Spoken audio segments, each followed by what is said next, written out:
Singh, your science teacher, again welcomes you to the session number 38. Right?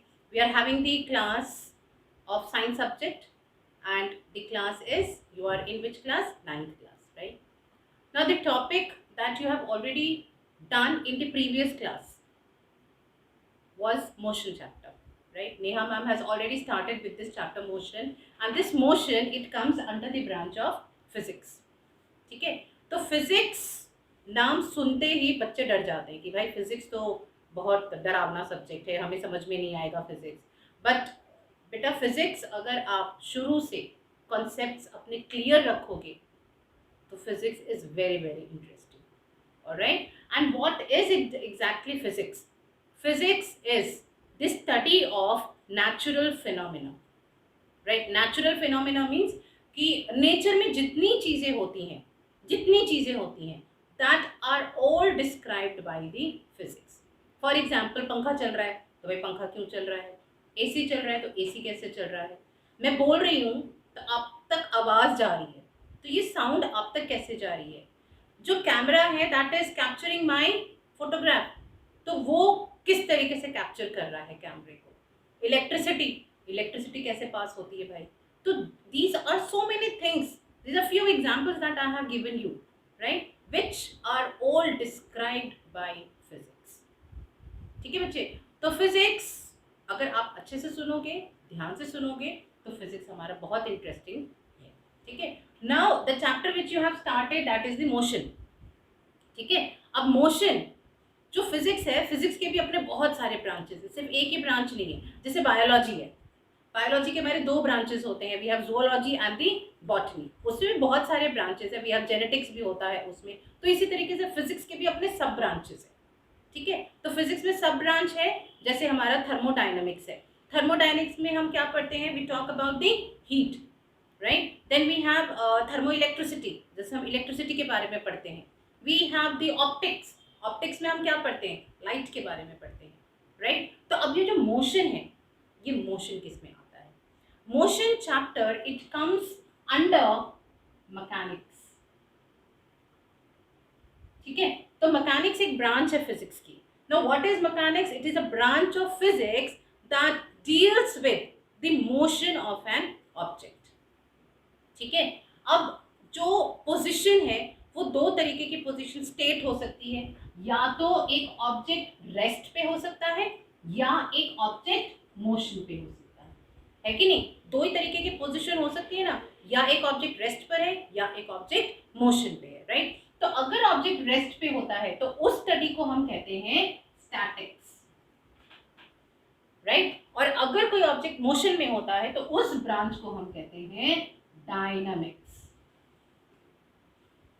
Clear? So what is dynamics? Dynamics, it is the branch of physics which deals with the motion of an object.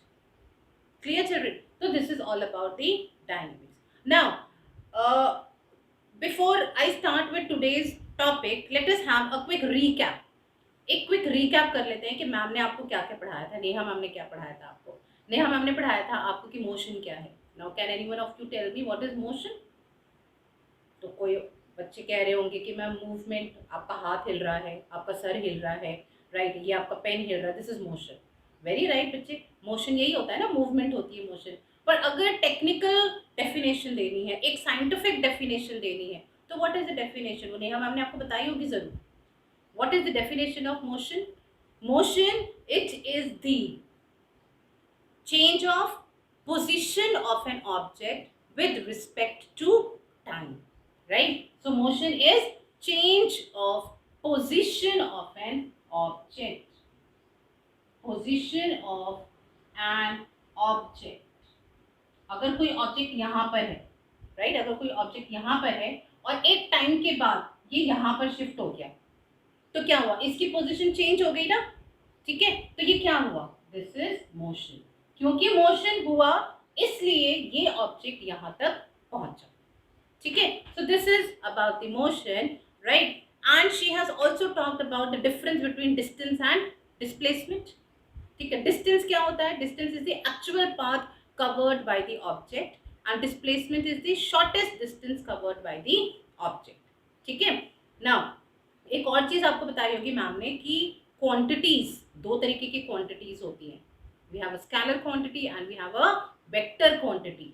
Scalar quantity क्या होती है? जिसमें सिर्फ magnitude होता है, और vector quantity क्या होती है? जिसमें मैग्नीट्यूड भी होता है और डायरेक्शन भी होता है। आई होप ये नेहा मैम ने बताया होगा, but I will tell you again about this kind of quantities in the coming video, right?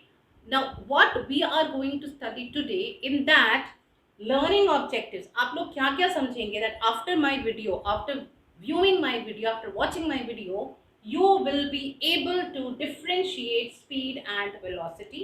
That means we are going to study what is speed, what is velocity. You will be able to explain what is uniform motion and non-uniform motion, and also you will be describing average speed and velocity, and you will understand acceleration कि acceleration क्या होता है। ठीक है, तो ये सारी चीजें आपको आज की वीडियो के बाद समझ में आएंगी। ध्यान से सुनना जो मैं आपको पढ़ा रही हूँ। ऑलराइट चिल्ड्रन, ठीक है।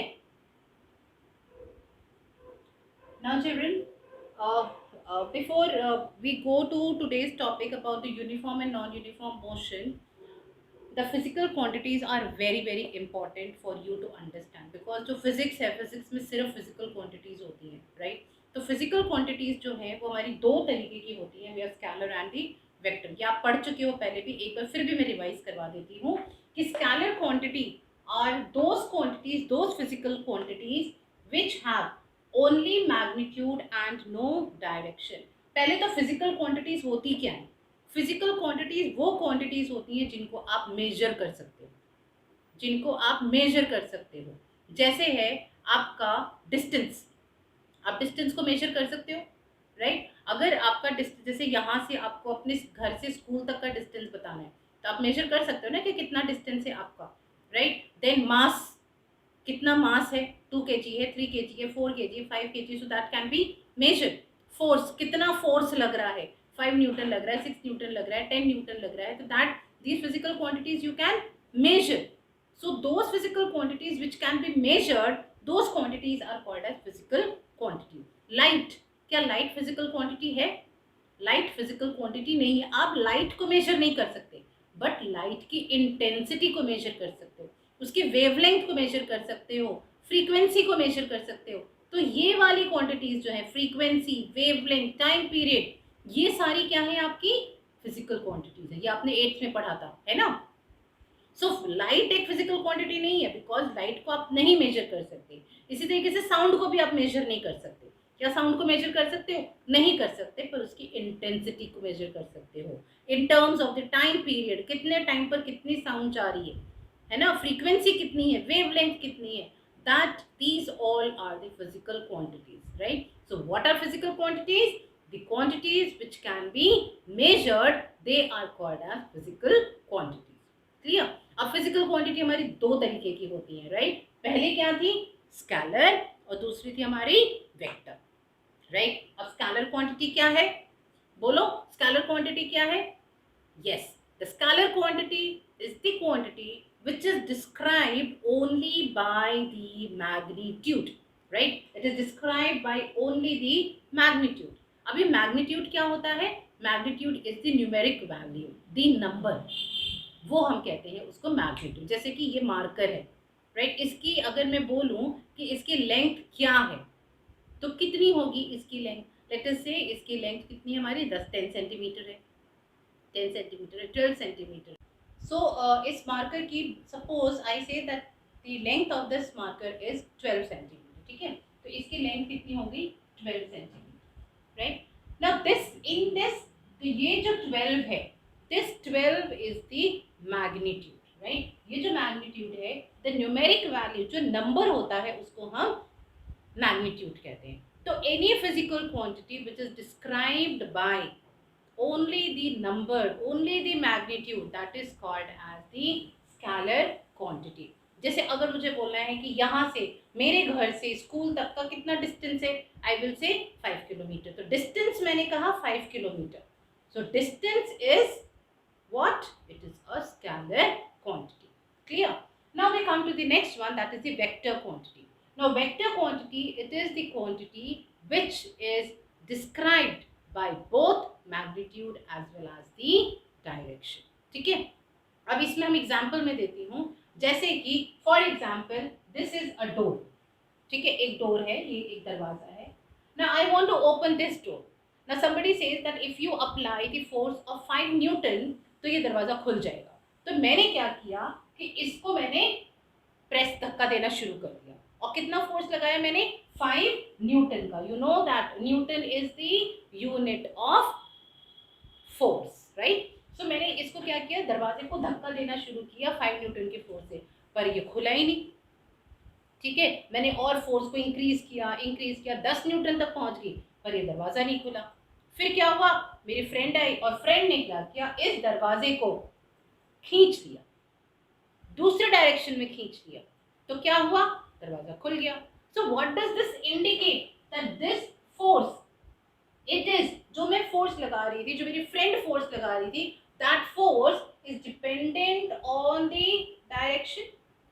अगर डायरेक्शन प्रॉपर है फोर्स के लिए तब दरवाजा खुला, right. So force is dependent on the numerical value.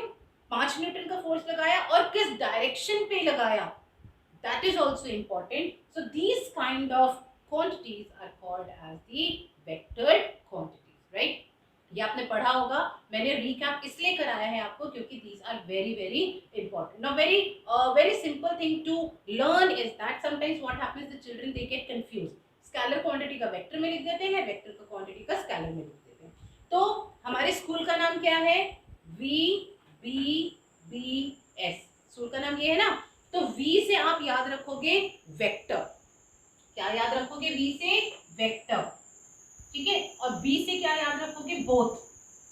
तो इसका मतलब वेक्टर क्वांटिटी में बोथ, बोथ क्या, magnitude as well as the direction. ठीक है, वेक्टर बोथ, और स्केलर में सिर्फ एक रहेगा, दैट इज मैग्नीट्यूड. ठीक है, तो आपने in the previous Neha ma'am ने आपको डिस्टेंस और डिस्प्लेसमेंट का डिफरेंस भी बताया था, राइट. कि डिस्टेंस क्या होता है, it is the actual path covered, right, and displacement is the shortest path covered. दूसरा डिफरेंस क्या था कि distance can never be zero but displacement can be zero. अगर घूम फिर के, अगर मैं हर जगह, यहाँ से मार्केट गई, फिर मार्केट से मैं मॉल गई, मॉल से मैंने सब्जी खरीदी, सब्जी खरीद के मैं घर आ गई, तो मेरा डिस्प्लेसमेंट कितना हुआ, जीरो, क्योंकि मैं घर से ही चली थी और घर के ही अंदर आ गई, तो मेरा डिस्प्लेसमेंट जीरो हुआ. पर डिस्टेंस कितना हुआ, यहाँ से मार्केट गई, मार्केट से मैं मॉल गई, मॉल से मैं सब्जी लेकर आई, तो ये पूरा कितना हुआ, ये पूरा डिस्टेंस हुआ. ठीक है, और क्या हुआ, that the distance can never be zero और negative, it is always positive. But जो डिस्प्लेसमेंट है वो जीरो हो सकती है, वो नेगेटिव हो सकती है. And distance is a scalar quantity, displacement is a vector quantity. ठीक है, तो लास्ट वीडियो में नेहा मैम ने आपको टैबुलर फॉर्म में डिस्टेंस डिस्प्लेसमेंट लिखाया होगा, and I hope you have written in your fair notebooks. ठीक है, अब एक क्विक रिकैप हम मोशन का भी कर लेते हैं कि मोशन क्या है. Motion, if an object is changing its position with respect to time and surrounding, it is said to be in motion. तो अगर कोई ऑब्जेक्ट अपनी पोजीशन को चेंज कर रहा है टाइम के अकॉर्डिंग, जैसे बस चली, स्कूल से बस चली हमारी, ठीक है, पहले पोजीशन क्या थी बस की, कि वो स्कूल में खड़ी थी. फिर क्या हुआ, बस चली, मयूर विहार पहुंची, बच्चों को ड्रॉप किया, फिर खोड़ा कॉलोनी पहुंची, वहाँ बच्चों को ड्रॉप किया, फिर वहाँ से लक्ष्मी नगर गई, वहाँ बच्चों को ड्रॉप किया. तो क्या हुआ, ऐसे ये क्या हो रहा है, पोजीशन चेंज हो रही है और टाइम भी तो इंक्रीज होता जा रहा है ना. तो टाइम के साथ साथ अगर किसी ऑब्जेक्ट की पोजीशन चेंज होती है तो हम उस ऑब्जेक्ट को कहते हैं that it this object is in motion. Clear children. तो आज हम टॉपिक स्टार्ट करते हैं अपना next topic, that is the speed and velocity. Alright, alright. So we are going to start with the topic of speed. और speed होती क्या है. अब बेटा ये जो स्पीड है ये आप पहली बार तो सुन ले रहे हो. जब हमने मई मंथ में मैंने एक रिकैप करवाया था, थोड़ा सा हमने पुराने जितने भी टॉपिक्स हैं, I have given you a quick brief of these topics. In that, I have covered the speed, the basic concepts we have covered, right? तो फिर भी मैं दोबारा से बता देती हूँ कि speed होती क्या है. For example, let us have a city A. एक city A है और एक है city B. Let us give them the name as Delhi और ये है आगरा. ठीक है. अब हमें दिल्ली से लेके आगरा जाना है. हमें दिल्ली से आगरा जाना है. दो केसेस हैं. एक केस तो है कि मैं पकड़ लूं ट्रेन, है ना, ट्रेन से भी जा सकती हूँ. और दूसरा केस है कि मैं अपनी कार से चली जाऊं. ठीक है, ट्रेन से भी जा सकती हूँ और कार से भी जा सकती हूँ.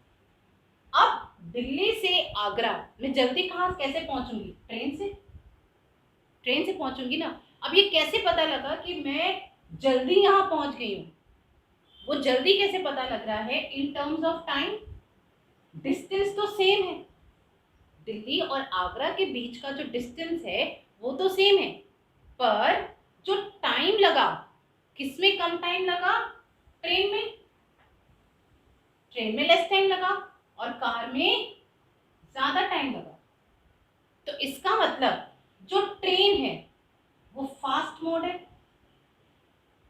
ना. लेस टाइम लगा तो ये फास्ट हुई ना.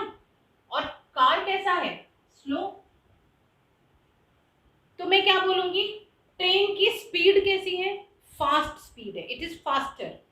और कार की स्पीड कैसी है? Slow.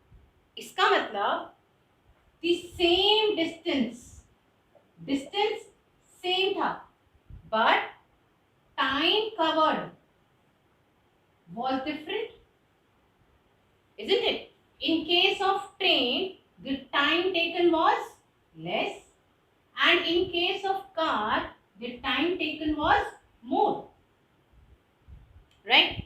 So in terms of time, we can describe the speed of an object, right? कि अगर कोई डिस्टेंस कम स्पीड में, अगर कोई डिस्टेंस कम टाइम में कवर होता है तो उसको हम कहते हैं कि वो फास्ट चल रहा है कि नहीं. उसकी फास्ट चल रहा है तो मतलब उसकी स्पीड ज्यादा है. एक और एग्जांपल लेते हैं. जैसे रेस होती है ना.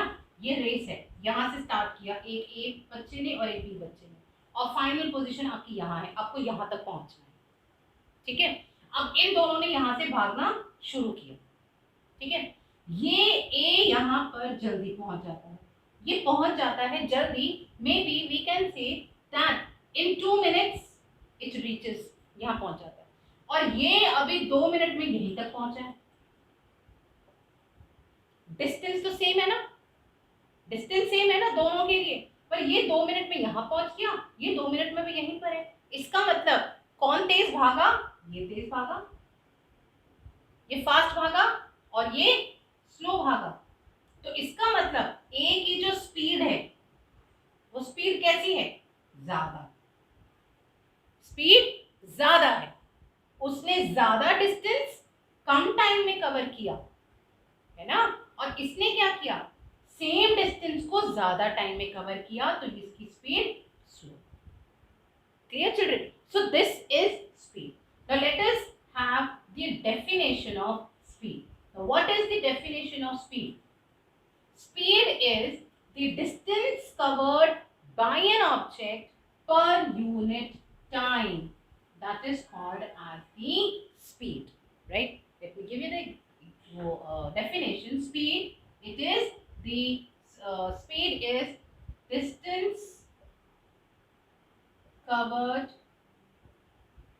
by an object per unit time, right? Now this is the speed. इसका मतलब speed, and speed is represented by the letter V, right? So अभी मैं ऐसे लिखती हूँ. speed is equal to क्या होगा?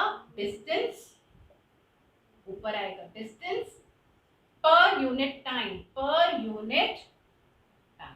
तो फॉर्मूला हमें क्या मिल गया? Speed is equal to distance upon time, and speed is represented by letter V. and distance is always represented by small s and time is represented by t. So we have got the formula v is equal to s upon t. ठीक है, अब इसका SI unit क्या है? SI unit क्या होगी? Distance की unit क्या होती है? Metre, right? और टाइम की यूनिट क्या होती है? Second, right? तो SI यूनिट क्या होगी स्पीड की? मीटर पर सेकेंड. यहाँ पर ये हुआ मीटर, ये हुआ सेकेंड, सो मीटर पर सेकेंड. और अगर हायर क्वांटिटीज करनी है तो मीटर की जगह हमारी किलोमीटर भी हो सकती है, और किलोमीटर है तो ये हमारा आर हो सकता है. ठीक है, तो मीटर पर सेकेंड और kilometre per hour. This is the SI unit of speed. ठीक है, तो स्पीड क्या है? Distance covered by an object per unit time, and speed is equal to distance upon time. This formula is important. Speed is equal to distance upon time. ये आप पहले कर चुके हो. V is equal to S upon T and the SI unit is meter per second. ठीक है, अब ये मुझे बताओ कि जो स्पीड है ये स्केलर क्वांटिटी है कि वेक्टर क्वांटिटी है? अब जो डिस्टेंस है, डिस्टेंस कैसा क्वांटिटी है? स्केलर. और टाइम कैसा क्वांटिटी है? ये भी scalar. So the speed is a scalar quantity. So why it is a scalar quantity? Because the distance is also scalar and the time is also scalar. So this is the definition of distance, the speed, and the speed is scalar upon scalar quantity, and this is the formula, right? Now we have the next physical quantity, and that is the velocity. ठीक है, अब ये जो velocity है, velocity is same as the speed, only the difference is that distance की जगह यहाँ पर आ जाता है displacement. So what is velocity? It is displacement. It is displacement covered by an object per unit time. So the displacement is velocity is the displacement covered by an object per unit time. So what would be the formula? जैसे speed का formula था वैसे ही velocity का होगा. Velocity is equal to distance की जगह पर क्या आ जाएगा? displacement. ठीक है, so displacement upon time. So velocity is displacement upon time. ठीक है, now displacement किस में मेजर होती है? मीटर में, राइट? तो ये भी मीटर में है, टाइम सेकंड में. तो what is the SI unit? SI unit would be same, that is metre per second और किलोमीटर पर आवर. ठीक है, तो दोनों की जो SI यूनिट है वो सेम है. Now what about the quantity कैसी होगी? वेलोसिटी, अगर हम देखें वेलोसिटी की क्वांटिटी बतानी है कि this is a scalar quantity और it is a vector quantity. Now children, displacement, displacement कैसी क्वांटिटी थी? It is a vector quantity. और टाइम क्या है? Scalar quantity. तो एक वेक्टर है, एक स्केलर है, तो ये कैसी क्वांटिटी होगी? It is a vector. Whereas in case of speed, distance भी स्केलर थी, टाइम भी स्केलर है. So the velocity is a vector quantity. ठीक है, so the difference between speed and velocity, it is very very important. पहले आप definition लिखेंगे, formula लिखेंगे, फिर लिखेंगे कि whether it is a scalar quantity or it is a vector quantity. Now we will move on to average speed and average velocity. That what is average speed and what is average velocity? So before we go to average speed and average velocity, let me first of all tell you what is uniform motion and non-uniform motion, right? Now, uniform motion means that when an object covers equal distance in equal interval of time. Let me give you an example. Suppose this is a straight road. Alright, this is a straight road and an object starts from A, right? It reaches B, then it reaches C, it reaches D, E, and then F, right? So what are these? And these, suppose these are the distance is 1 kilometer. This is also 1 kilometer. 1 kilometer, 1 kilometer, 1 kilometer. Clear? So the distance between A and B is 1 kilometer, B and C is 1 kilometer. So the distance is same, right? And the time, suppose when an object is going from A to B, it is taking T1 time. From B to C, again it is taking T1 time. C to D, T1.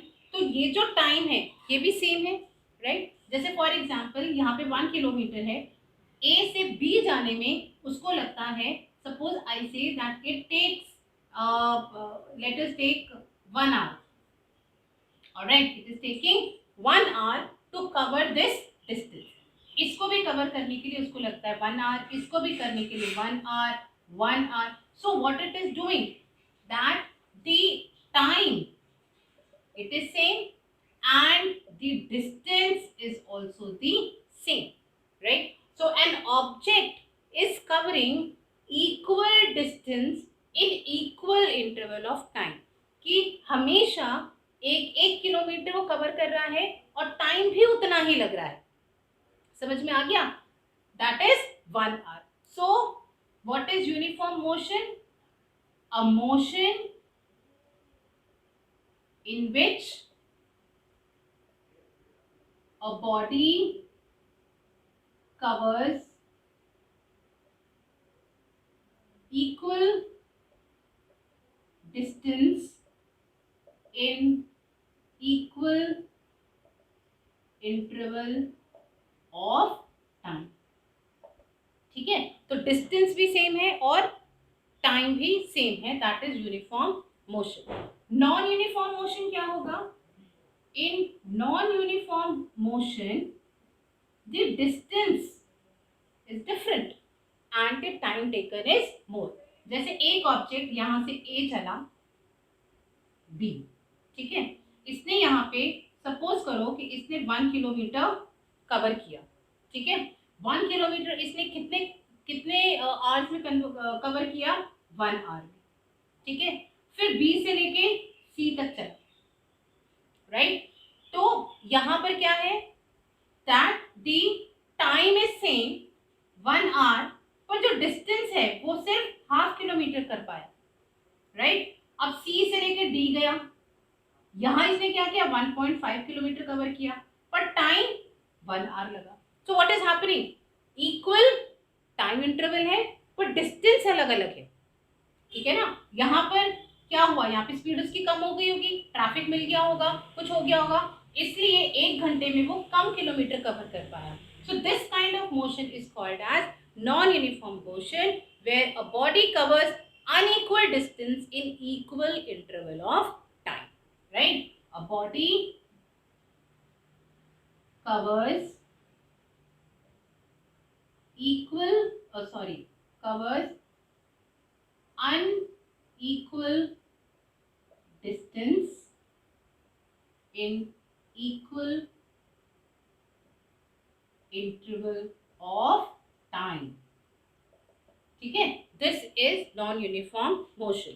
Now children, in your textbook also, right? Open your textbook, page number 100. Did you get this? Now in page number 100 you have uniform and non-uniform motion. Now here the definitions are given to you. You can underline them. That fifth line, when the object covers equal distance in equal interval of time. I hope you have got this line. Underline it. It is said to be uniform motion. And when the object covers unequal distance in equal interval of time, right? So we have unequal distance in equal interval of time. Then this kind of motion, it is called as the non-uniform motion. ठीक है, और ये non uniform motion कब होगा? Obviously जब हम घर से चलते हैं, अगर हम स्कूल के लिए आ रहे हैं, तो ऐसा तो है नहीं कि हमें पूरा टाइम हमेशा स्मूथ रोड मिलती है. कहीं ना कहीं कुछ ऑब्स्टिकल आते हैं, कभी रेड लाइट आ गई, कभी कोई सामने आ जाता है, तो हमें अपनी स्पीड कम ज़्यादा करनी पड़ती है कि नहीं, right? So every time interval तो सेम चलता जा रहा है, पर उतने टाइम इंटरवल में जो डिस्टेंस कवर हो रहा है वो कम ज़्यादा है. So that kind of motion is called as non uniform motion. इस तरीके का uniform motion, it is that equal distance हमेशा 1 किलोमीटर है, और every 1 kilometre it is covered with the same amount of time. ऐसा दिल्ली की रोड से मिलना तो बहुत बहुत मुश्किल है कि नहीं? मतलब यूनिफॉर्म मोशन से अगर मैं सोचूं कि मैं चलूं दिल्ली की रोड्स में, तो इट इज इम्पॉसिबल, बिकॉज इतना ट्रैफिक होता है, रेड लाइट्स होती हैं, तो हो ही नहीं सकता कि हमेशा जो मैं डिस्टेंस कवर करूं वो सेम टाइम पे करूं। Clear children? But again, this is a uniform motion and this is a non-uniform motion. Now we come to what is average speed and average velocity. All right, so what is the average speed? Average speed, it is the speed which is obtained by dividing total distance traveled by an object by total time. अब जब हम चलते हैं, एक जगह से चलते हैं, जैसे फॉर एग्जांपल ये ऑब्जेक्ट ए पॉइंट पे था और ये चला, ठीक है, and it has to cover a distance of 200 kilometre, ठीक है। तो यहाँ से ये सोचो कि ए और डी का जो डिस्टेंस है वो कितना है, 200 kilometre, right? So let us से कि AD का डिस्टेंस कितना है, 200 kilometre. So this object it starts from here, it reaches B, तो कितना कवर किया उसने डिस्टेंस, 75 किलोमीटर, और कितने घंटे में किया उसने, 3 आवर्स में किया। फिर B से लेके C गया 75 किलोमीटर, पर उसने कितने में किया, 2 आवर्स में किया। C से लेके D तक 50 किलोमीटर 3 आवर्स में किया। तो ये क्या है, this is variable speed. Variable का मतलब चेंज हो रही है ना स्पीड बार बार। यहाँ पे स्पीड कितनी है, 375 किलोमीटर है ना, यहाँ पे 75 किलोमीटर, यहाँ पे 3 आ रहे। तो every time what is happening, that different different time and different distance. तो इसमें हम क्या निकालेंगे, अगर मुझे पता लगाना है कि ये जो कार है, जो कार यहाँ से चल रही है, इसकी एवरेज स्पीड कितनी है, तो हम कैसे निकालेंगे इसकी average speed? That average speed it is given by total distance. Total distance कितना हुआ, 75 plus 75 plus 50 upon total time. Total time कितना हुआ, 3 plus 2 plus 3, so this is 200 upon 8। तो इसकी जो भी वैल्यू आएगी that would be average speed, that through out the journey this car was traveling with this much of average speed, ठीक है। now एक हमारा टर्म होता है average velocity, right? so we have average speed and average velocity. now average velocity का भी formula same होगा, average velocity का भी फॉर्मूला सेम होगा अगर an object is moving in a straight line, अगर वो स्ट्रेट लाइन में जा रहा है, ठीक है। अगर जैसे ये भी स्ट्रेट लाइन में था ना, तो अगर वो स्ट्रेट लाइन में जा रहा है तो उसकी एवरेज वेलोसिटी भी यही होगी, that total distance upon total time. क्योंकि वेलोसिटी है, वेलोसिटी का मतलब क्या होगा, डिस्प्लेसमेंट है ना, total displacement upon total time. So अगर स्ट्रेट लाइन है तो डिस्टेंस और डिस्प्लेसमेंट सेम होगा कि नहीं होगा, ठीक है। तो average velocity, the formula for average velocity is same if the object is moving in a straight line, ठीक है। बट अगर सपोज कोई ऑब्जेक्ट है वो यहां से चला और स्ट्रेट लाइन ना होने के बजाय वो ऐसे ऐसे ऐसे करके ऐसे पहुंचा, यहां से चला और इधर गया, ठीक है। तो यहाँ पे डिस्टेंस और डिस्प्लेसमेंट अलग होगी। डिस्टेंस क्या होगी, डिस्टेंस होगी यहाँ ये, this is the distance travelled, right. Displacement क्या होगी, ये होगी displacement, shortest distance, that means A B, है ना। तो उस टाइम पर आपकी एवरेज वेलोसिटी हो जाएगी, क्या होगी, the arithmetic mean of the velocity. And what is the arithmetic mean of the velocity? The initial velocity. Initial velocity का मतलब ये, initial का मतलब होता है जब वो स्टार्ट करी, तो initial velocity कितनी है, u, और final velocity कहाँ पर आएगी, b पर, u प्लस b अपॉन 2। समझ आ गया? तो अगर स्ट्रेट लाइन है तो एवरेज वेलोसिटी होगी total displacement upon total time. अगर एवरेज वेलोसिटी आपकी कर्व्ड में है, डायरेक्शन चेंज होती जा रही है, इसमें डायरेक्शन चेंज नहीं हो रही है ना, इसमें डायरेक्शन चेंज हो रही है, तो एवरेज वेलोसिटी क्या होगी, u plus v upon t 2, right. You can see in the book में भी देखो, पेज नंबर 101 में, 101 में देखो, and please underline the definition where I am telling you in this first row. यहाँ पर आपको एवरेज स्पीड की डेफिनेशन दी हुई है। यहाँ पे देखो, the average speed of N object is obtained by dividing total distance travelled by total time, और आपको फॉर्मूला भी दिया हुआ है, क्लियर। और यहाँ पर दिया हुआ है आपको average velocity. If you find the first paragraph में नीचे देखो एवरेज वेलोसिटी दिया हुआ है। यहाँ देखो, when an object is moving along a straight line at a variable speed, we can express the magnitude of its rate of motion in terms of average velocity. और आप कैसे find out करोगे? Last second paragraph.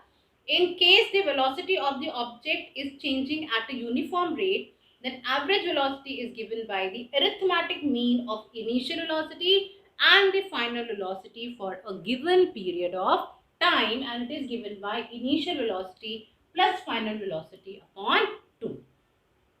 Clear? So this is the difference between average speed and average velocity. ठीक है, तो अब ये तो हमारा हो गया, हमने एवरेज स्पीड और एवरेज वेलोसिटी की बात करी, ठीक है। Now in the how do you see, ये जो डिस्टेंस कवर होता है, स्पीड कवर होती है, ये टाइम, ये सब ये हमें कैसे पता लगता है, right. So you can see here in the figure also that there are certain you can say, ये चीज़ें आपको अपने कार में या स्कूटर में दिखती हैं, है ना। ये क्या दिखाते हैं? ये आपको डिस्टेंस कवर दिखाते हैं और स्पीड कितनी है, right. So we have two kinds of you can say the machines which are there in the scooter or car, and the first one is the odometer, right. So we have the odometer, और ये odometer आपको क्या show करता है? How much distance is covered, right. And then you also have the speedometer. Speedometer आपको क्या बताता है कि कोई गाड़ी कितनी स्पीड से चल रही है, right. So these are the two things that are there which tells you the distance covered by an object, odometer, और speed कितनी हुई, that is speedometer. Clear children, right? So this was all about today's video, and in the next video I will talk about the acceleration. That is very important topic कि acceleration क्या होती है, क्या positive acceleration होती है कि negative acceleration क्या होती है, that we all are going to study here. So I hope you have understood the meaning of speed, velocity, the difference between speed and velocity, what is uniform motion, what is non-uniform motion, what is average speed, what is average velocity, how do we calculate average speed and average velocity, because the numericals they come in your exams, right. So go through your NCERT, and there are certain numerical also, that also we will do it in the class. All right, ठीक है बच्चे। So be very careful, अच्छे से पढ़ो, have a good day, bye।